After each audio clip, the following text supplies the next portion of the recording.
Simple లాంగ్వేజ్లో అంటే చాలా తేలికైనటువంటి పదాలతో కూడా అర్థమయ్యేలాగా చెప్పాల్సినటువంటి పరిస్థితి ఈరోజు ఉంది, చెప్పగలము కూడా.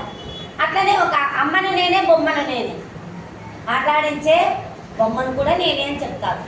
ఆమె చాలా చిన్న వయసులో రాసింది అది. కాబట్టి ఇట్లాంటి చాలా కవితలు అంటే దిగంబర కవులు రాసినటువంటి కవిత్వమైనా లేదా స్త్రీవాదులు రాసినటువంటి కవిత్వమైనా చాలా విప్లవాత్మకమైనటువంటి మార్పులు సమాజంలో తీసుకురావడానికి ఉపయోగపడ్డాయి.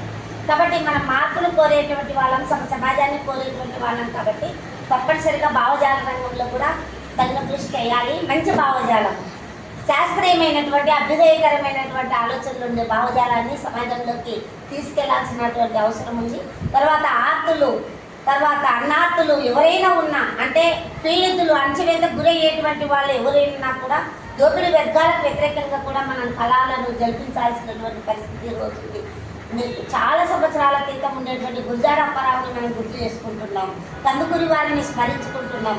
మరి జాషువా గారిని నిత్యము నాలుకల పైన, అందుకనే అంటారు మనకు చెప్పారు ఆయన ఏమన్నారంటే, రాజు మరణిస్తే ఒక తార రాలిపోయేది, సుకవి మరణిస్తే ఒక తార గగనమెక్కే.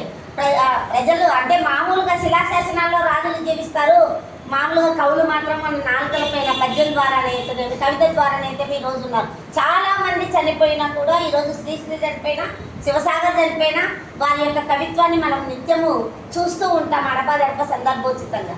కాబట్టి ఇట్లాంటిది గొప్ప విలువ కలిగినటువంటి వాళ్ళు ఎవరైనా, సంపద అంటే ఎవరు అంటే సాహిత్యకారులు మాత్రమే అనేటువంటిది నా అభిప్రాయము. కాబట్టి మీరందరూ చదివిన తర్వాత నేను కవిత చదవాలి, ఎందుకంటే కవిత రాయడంలో నేను మీ అంత మెరుగైన కవిత్వం నేను రాయలేను.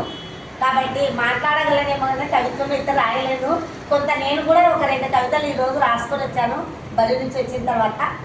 నేను కూడా చదువుతాను, మీరందరూ చదివిన తర్వాత నేను చదువుతానని మీకు విన్నవించుకుంటూ ఈ అవకాశం ఇచ్చినటువంటి మీ అందరికీ ప్రత్యేకంగా ధన్యవాదాలు.